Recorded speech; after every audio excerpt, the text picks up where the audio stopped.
Hay un dato que nadie te dice cuando estudias a los romanos en la escuela. Si en este momento te transportaras al año 40 de Cristo y aparecieras en medio de Roma, con la ropa que traes puesta, hablando como hablas, sin entender ni una palabra de latín, no durarías 24 horas. No porque fueras extranjero, no porque te vieran raro, sino porque la ciudad en la que caerías era un sistema diseñado para triturar a cualquiera que no supiera exactamente cómo moverse dentro de él, y durante el reinado de Calígula, ese sistema operaba con una capa adicional de terror que ni los propios romanos sabían cómo anticipar. El peligro en esa Roma no venía solo de la calle, venía del palacio, venía del vecino que podía denunciarte, venía de un emperador que un martes decidía que alguien tenía que morir y escogía un nombre casi al azar. Y lo que este video va a mostrarte es exactamente cómo era sobrevivir en ese mundo día a día, hora a hora, desde que abrías los ojos en la mañana hasta que lograbas cerrarlos de noche sin que nadie te hubiera matado. Roma en el año 40 d.C. tenía aproximadamente 1 millón de habitantes. Eso no es un número cualquiera para la antigüedad. Ninguna otra ciudad occidental llegaría a ese volumen poblacional hasta el siglo XVIII. Londres, que en el año 1 d.C. era apenas un asentamiento de unas pocas decenas de miles de personas, no alcanzaría el millón hasta mucho después del año 1800. Esa densidad que Roma tenía 2000 años antes que cualquier otra capital europea tenía consecuencias concretas sobre la vida cotidiana que los libros de historia rara vez describen con suficiente detalle. Las calles eran estrechas, ruidosas y permanentemente congestionadas. El tráfico de carros de carga estaba prohibido durante el día para evitar el colapso total de la circulación, lo que significaba que el movimiento de mercancías se concentraba en las noches y el ruido que eso producía era parte del paisaje sonoro que los romanos consideraban normal, pero que a cualquier persona contemporánea le parecería completamente incompatible con el sueño.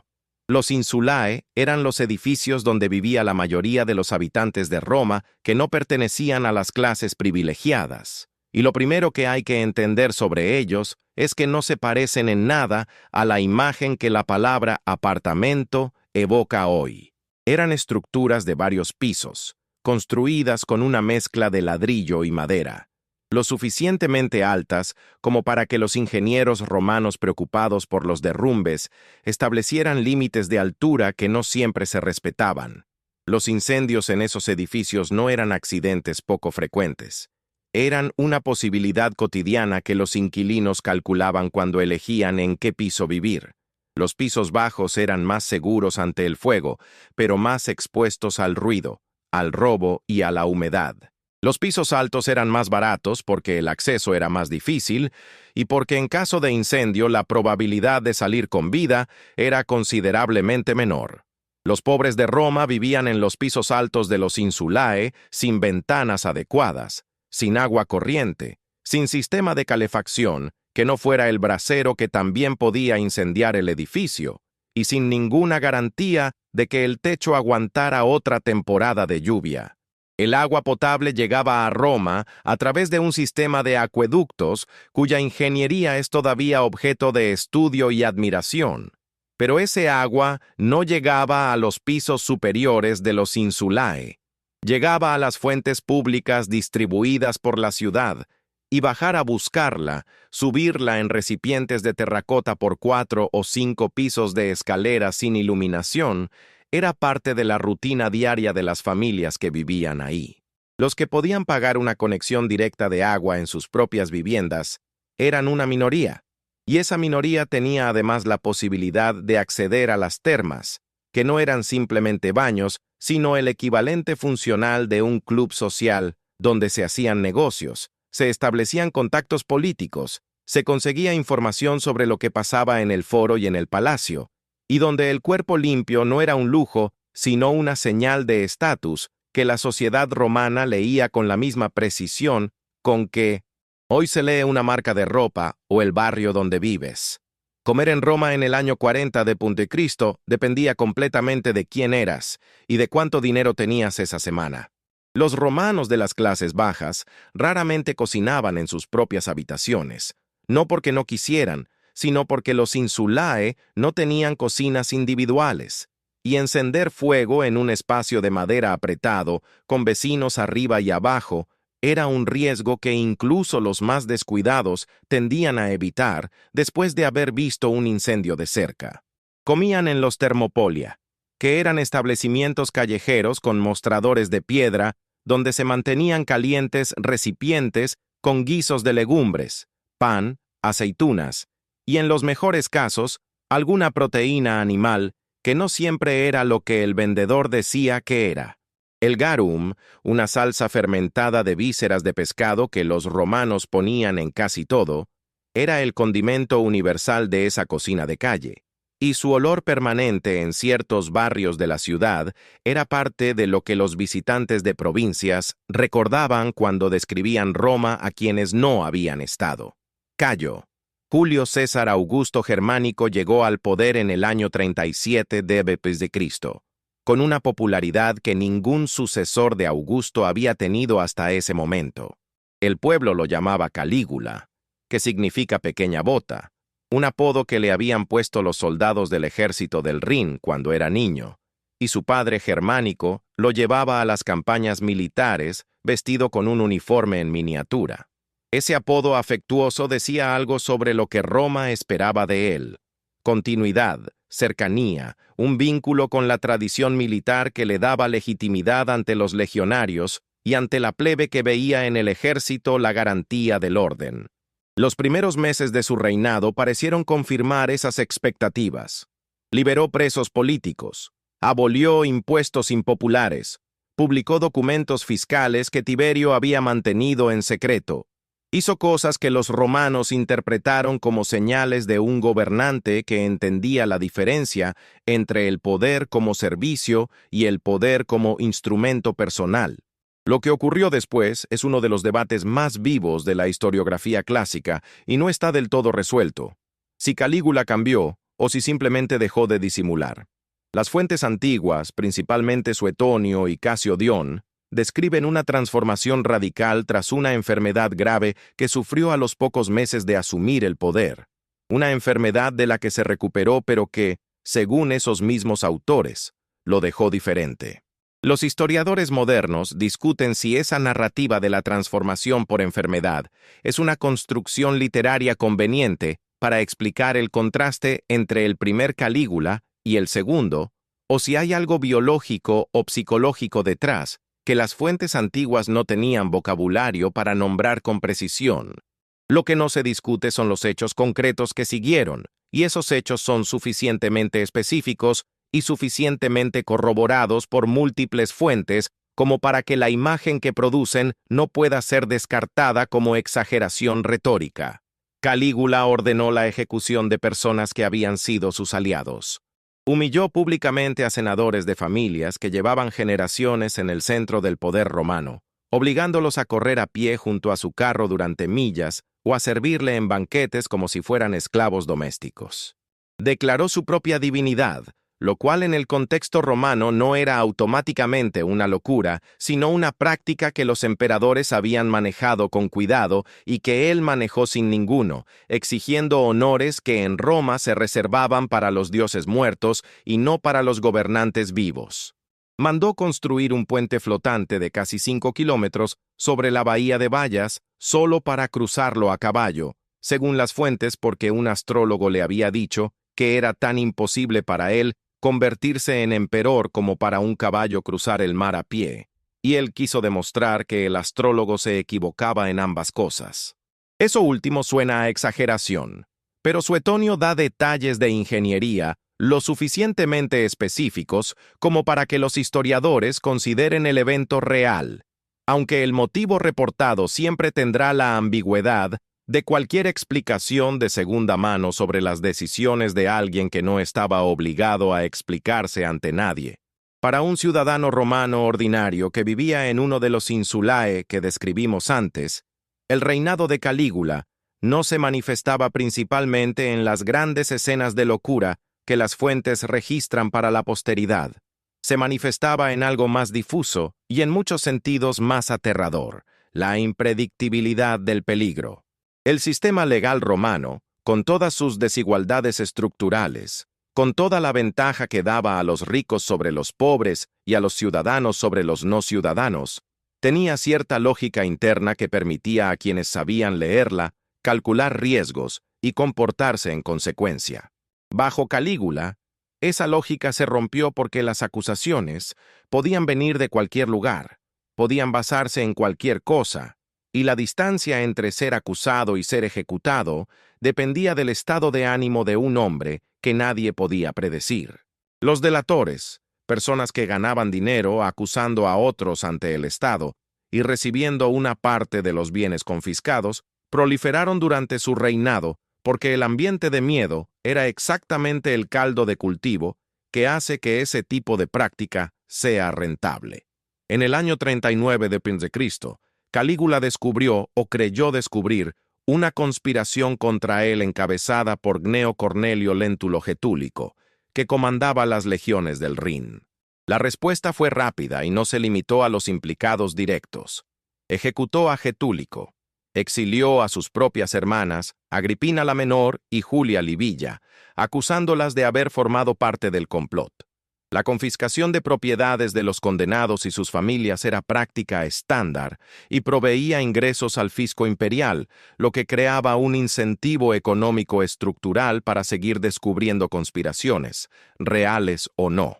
Ese mecanismo, el de la acusación como fuente de ingresos para el Estado y recompensa para el acusador, no fue inventado por Calígula, pero bajo su reinado alcanzó una intensidad que los senadores y las familias aristocráticas de Roma describieron después, en los relatos que sobrevivieron, con el vocabulario del terror, no de la política.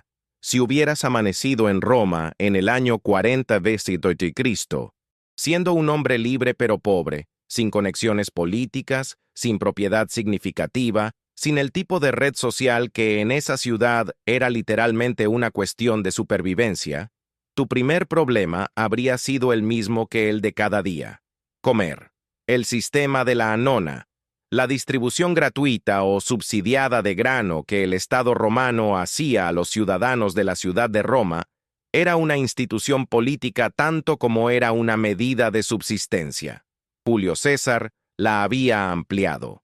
Augusto la había institucionalizado. No era caridad, era el mecanismo que mantenía a una ciudad de 1 millón de personas sin el suficiente empleo formal para todos, en un equilibrio que impedía el tipo de hambre masiva que produce revueltas. Recibir la distribución de grano requería estar inscrito en los registros correspondientes, lo cual requería ser ciudadano romano y tener una dirección establecida en la ciudad, dos condiciones que excluían a grandes segmentos de la población más vulnerable. Los que no tenían acceso a la distribución estatal dependían del trabajo diario. Roma tenía un mercado de trabajo informal enormemente activo porque la ciudad producía muy poca manufactura para su tamaño y la mayoría de lo que consumía llegaba de afuera, lo que creaba una demanda constante de mano de obra para la descarga, el transporte y la distribución de mercancías. El puerto fluvial en el Tíber era uno de los lugares donde los jornaleros sin trabajo fijo esperaban cada mañana a que los capataces de las empresas de carga llegaran a contratar cuadrillas para el día. El trabajo era físico, no estaba garantizado, y el pago variaba con la cantidad de barcos que llegaban y con la temporada. En las épocas de menos actividad comercial, los mismos hombres que descargaban grano y mármol y aceite durante los meses buenos dormían en los pórticos de los templos o en los arcos de los acueductos esperando que la situación cambiara. Las mujeres de las clases bajas en Roma tenían un rango de opciones todavía más estrecho. El trabajo textil doméstico, la venta callejera de alimentos preparados, el servicio en las termas, la prostitución que el Estado romano consideraba una actividad legal y regulada con su propio sistema de impuestos y licencias, eran las principales fuentes de ingreso para las mujeres sin patrimonio propio ni marido con recursos. Los lupanares, los establecimientos de prostitución, eran parte del paisaje urbano romano sin ningún intento de ocultarlos o concentrarlos en zonas específicas de la ciudad. Había lupanares cerca de los foros, cerca de las termas, cerca de los mercados. Los historiadores que han estudiado los registros epigráficos de Pompeya, que nos dan la imagen más detallada que tenemos de una ciudad romana de tamaño mediano, calculan que había más de 30 establecimientos de ese tipo en una ciudad de 20.000 habitantes, lo que da una idea de la escala proporcional que esa actividad tendría en Roma. Los esclavos representaban una fracción significativa de la población de Roma y su situación legal era la más precaria imaginable. Eran propiedad, podían ser vendidos, podían ser golpeados, podían ser ejecutados por su dueño bajo ciertas circunstancias. La esclavitud romana no era racializada de la manera en que lo fue la esclavitud transatlántica posterior, lo cual no la hacía menos brutal, sino diferentemente brutal. Los esclavos en Roma podían ser griegos educados que trabajaban como maestros o médicos en casas de la élite. Podían ser germanos capturados en guerra que trabajaban en las minas de plata de Hispania con una esperanza de vida de pocos años. Podían ser personas nacidas en esclavitud que nunca habían conocido otro estatus. Esa variedad interna de la experiencia esclava no borraba el hecho fundamental: la ausencia total de derechos legales propios, la dependencia absoluta de la voluntad del amo, la vulnerabilidad ante cualquier cambio de circunstancias del dueño, que podía resultar en una venta, una separación familiar o una transformación radical de las condiciones de vida. El foro romano, en su sentido más amplio como conjunto de espacios públicos donde se concentraban los tribunales, los templos, los mercados y las actividades políticas, era el lugar donde estas capas de la sociedad se cruzaban de maneras que ningún otro espacio en la ciudad permitía. El esclavo que acompañaba a su amo al tribunal estaba en el mismo espacio físico que el senador que debatía legislación. El vendedor de salchichas que operaba en los márgenes del foro escuchaba los mismos anuncios públicos que el hombre libre con suficiente propiedad para votar en los comicios. Esa proximidad física no borraba las jerarquías, pero las hacía visibles de una manera cotidiana que le daba a la sociedad romana una textura de mezcla que sociedades con segregación espacial más estricta no tenían. El peligro de esa mezcla, especialmente bajo un emperador como Calígula, era que la misma apertura que permitía la circulación también facilitaba la vigilancia, la denuncia y la propagación del miedo. Las fiestas en Roma no eran solo entretenimiento, eran política con otro nombre. Y entender eso es entender por qué el calendario romano tenía más de 130 días festivos oficiales al año, y por qué los emperadores que querían mantener la paz social invertían fortunas en juegos, espectáculos y distribuciones de comida que el pueblo reconocía no como generosidad, sino como obligación del poder. La fórmula panem et circenses que Juvenal registró a principios del siglo II sintetizaba algo que ya era una realidad establecida en tiempos de Calígula. La legitimidad del gobernante se medía también en la calidad y la frecuencia de los espectáculos que ofrecía. Calígula lo entendió y lo llevó a una escala que sus predecesores no habían alcanzado, organizando gladiatorios, carreras de cuadrigas, obras de teatro, cacerías de animales exóticos y distribuciones de alimentos con una generosidad que al principio de su reinado le ganó exactamente la popularidad que buscaba. El circo máximo en el que se disputaban las carreras de cuadrigas tenía capacidad para entre 250.000 y 300.000 espectadores, según las estimaciones modernas basadas en la arqueología del sitio. Eso significa que aproximadamente un cuarto de la población total de Roma podía ver una carrera en un solo día si el circo estaba lleno, y en los días de grandes competiciones estaba lleno. Las 4 facciones del circo, los verdes, los azules, los rojos y los blancos, tenían seguidores con el tipo de lealtad que hoy asociamos a los equipos de fútbol, pero con una dimensión política adicional. El emperador mostraba sus preferencias, y esas preferencias influían en las apuestas, en los ánimos de las multitudes y en la manera en que el favor imperial se percibía distribuido entre los distintos grupos sociales que se identificaban con cada color. Calígula era fan de los verdes con una intensidad que las fuentes describen como poco característica, incluso para los estándares romanos de pasión por las carreras. Los gladiadores ocupaban en el imaginario romano un lugar profundamente ambivalente. Eran despreciados como personas de bajo estatus social, muchos de ellos esclavos o condenados, y al mismo tiempo eran admirados, deseados, sus nombres escritos en las paredes de las ciudades como los de celebrities contemporáneas. Esa contradicción no era un fallo del sistema, sino una característica de él. El gladiador era la persona que hacía visible el límite entre la vida y la muerte, de una manera que la sociedad romana, con su culto a la virtus entendida como disposición al sacrificio, encontraba profundamente significativa. No todos los combates terminaban en muerte. Eso es un mito moderno más que una realidad romana. Los gladiadores eran inversiones costosas en entrenamiento y mantenimiento, y matarlos en cada pelea habría sido económicamente insostenible. Pero la posibilidad de la muerte era real y permanente, y esa posibilidad era lo que hacía que el público estuviera dispuesto a pagar por ver el espectáculo. Calígula no solo organizó juegos, participó en ellos de maneras que escandalizaron incluso a la élite romana, que no era fácil de escandalizar en materia de espectáculos.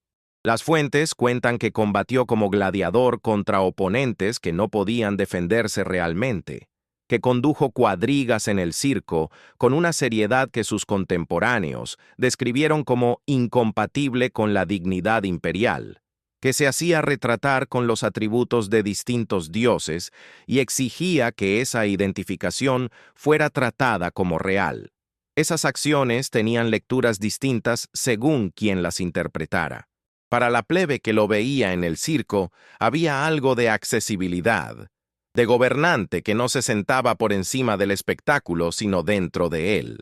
Para el Senado y las familias aristocráticas que llevaban generaciones definiendo qué conductas eran apropiadas para un hombre de poder, era una violación sistemática de los códigos que hacían que el poder fuera reconocible y respetable. Las casas de los ricos en Roma eran otro mundo dentro de la misma ciudad. Las domus, las residencias unifamiliares de las familias con recursos, no daban pistas de su interior desde la calle. La fachada era austera, a veces deliberadamente ordinaria, porque mostrar riqueza hacia afuera, en un vecindario de Roma, era también mostrarla a los ladrones, a los delatores que podían interpretar el lujo como evidencia de medios que el fisco podría reclamar, y a los que enviaba el emperador cuando necesitaba confiscar propiedades para financiar el siguiente espectáculo o la siguiente campaña. Adentro era diferente. Los atrios con sus fuentes, los jardines interiores que los romanos llamaban peristilos, los pisos de mosaico, los frescos en las paredes con colores que 4 siglos después de que esos edificios desaparecieran, todavía se conservan en las muestras que la arqueología ha recuperado. Esa riqueza interior oculta era también una forma de vulnerabilidad. Todo lo que había adentro podía perderse en una sola acusación, en un solo nombre, en la lista de los que el emperador decidía que ya no debían seguir viviendo. La noche en Roma era un territorio diferente. Las antorchas y los candiles de aceite que iluminaban los espacios privados y algunos espacios públicos no alcanzaban para transformar la oscuridad de las calles estrechas entre los insulae, y esa oscuridad era el horario de trabajo de una economía paralela que el Estado romano toleraba, perseguía intermitentemente y nunca logró eliminar. Los ladrones operaban en bandas con territorios definidos. Las rondas de vigilancia nocturna que el prefecto de Roma organizaba con los vigiles, que eran simultáneamente policía, bomberos y guardas urbanos, tenían cobertura insuficiente para una ciudad de ese tamaño y se concentraban en las zonas comerciales y en los barrios de las clases con suficiente influencia para exigir protección.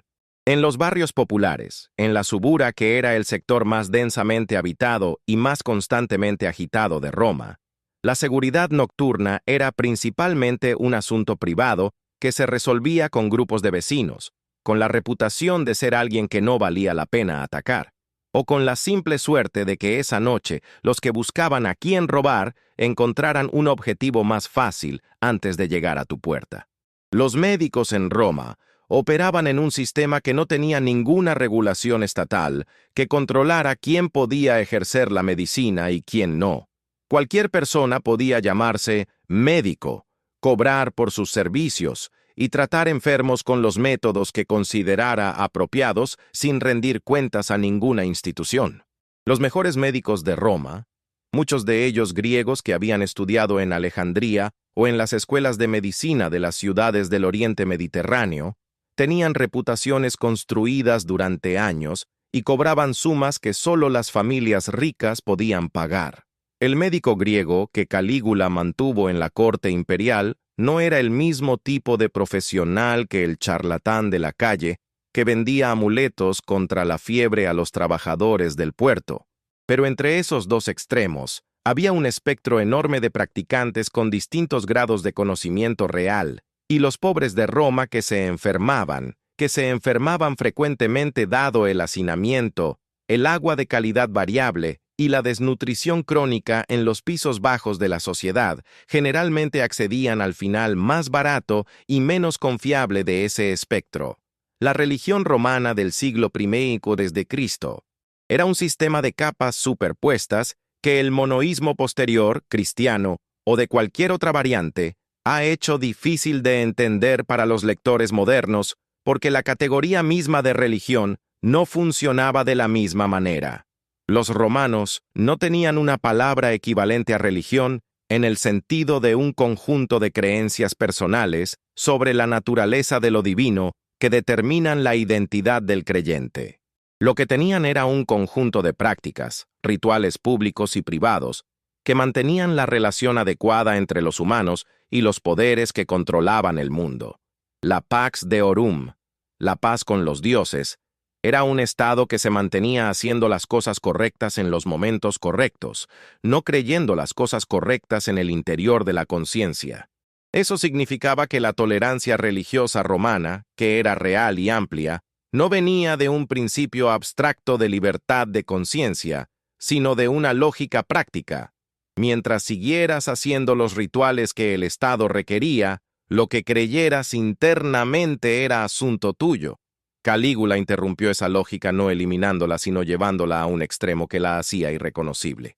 Al declararse Dios en vida y exigir culto mientras estaba vivo, no solo violaba la convención romana que reservaba esa distinción para los emperadores muertos y divinizados por el Senado, sino que creaba un problema práctico para las comunidades dentro del imperio que tenían sus propias prohibiciones respecto a la veneración de imágenes.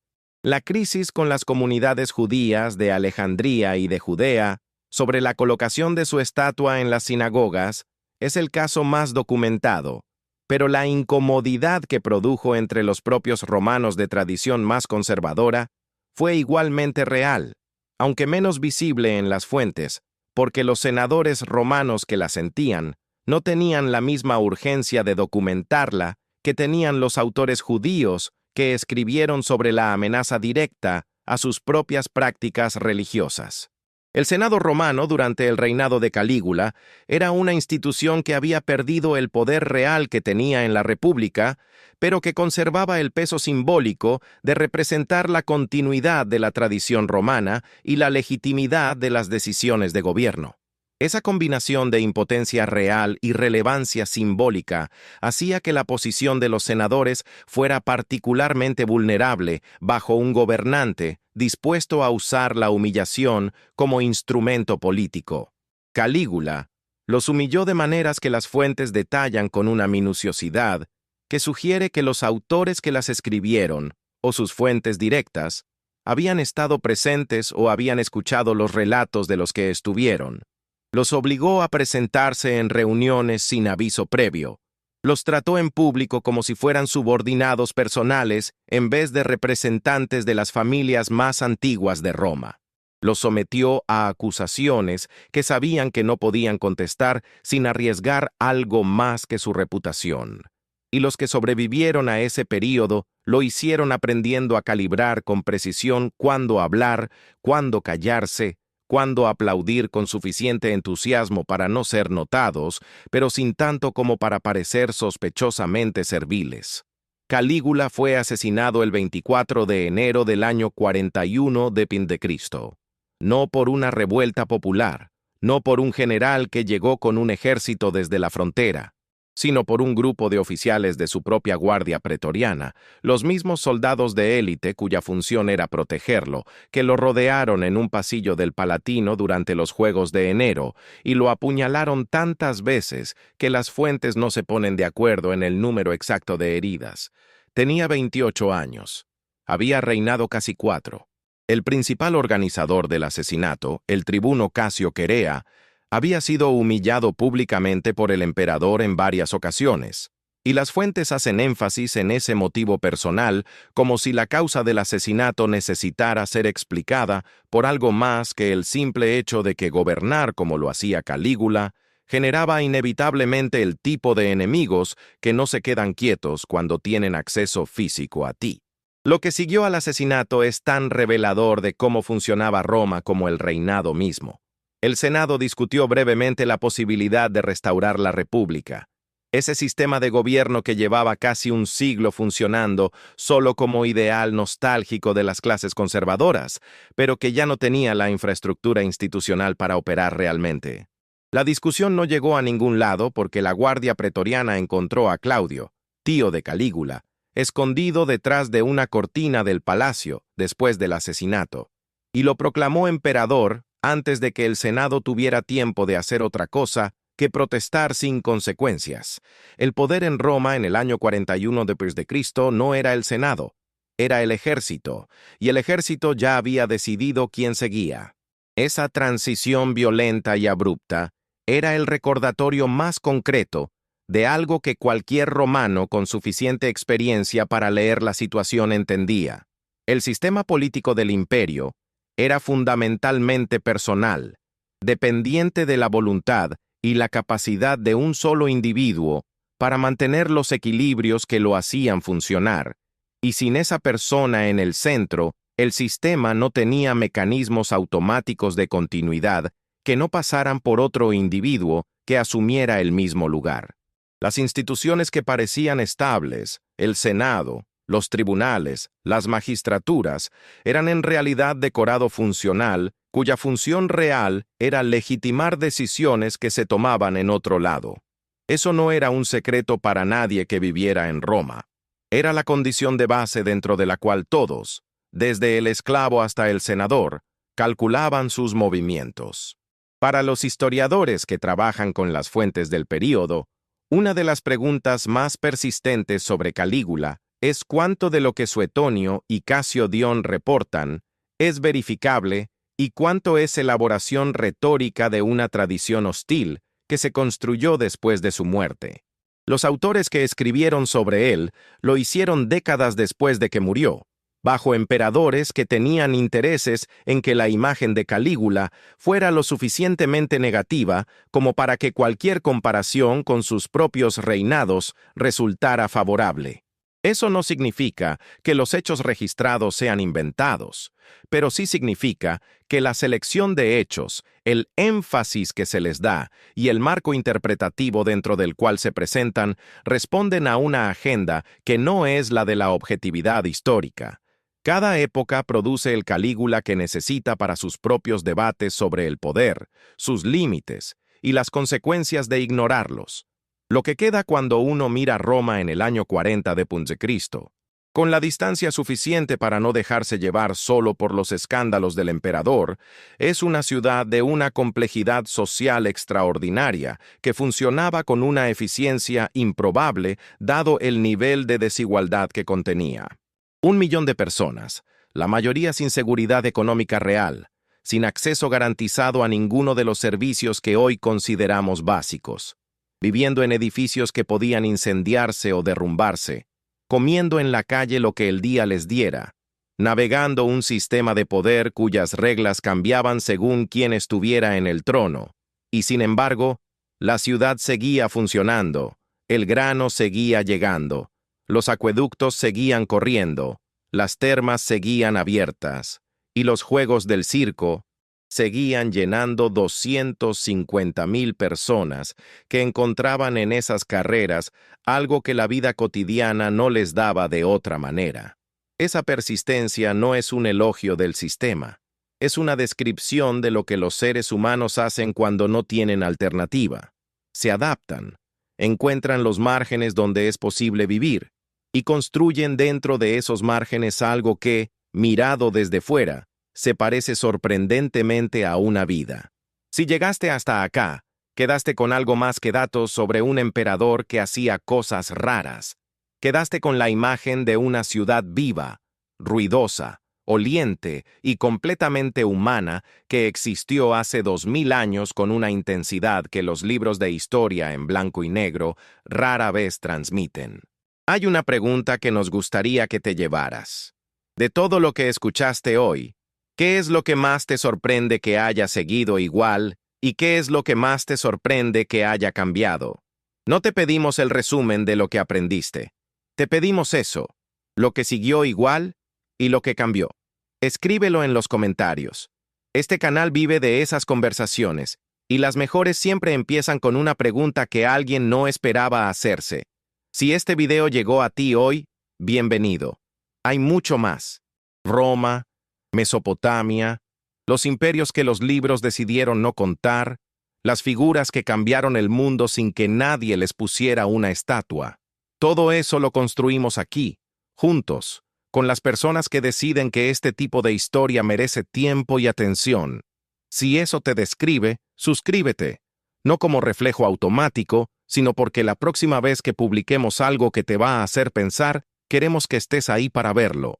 Y si hay una civilización, una época, un personaje que llevas tiempo queriendo entender de verdad, no como anécdota, sino como historia completa, cuéntanoslo. Esta comunidad la construimos entre todos, y las mejores ideas para lo que sigue siempre han venido de alguien que vio un video, sintió algo y decidió quedarse.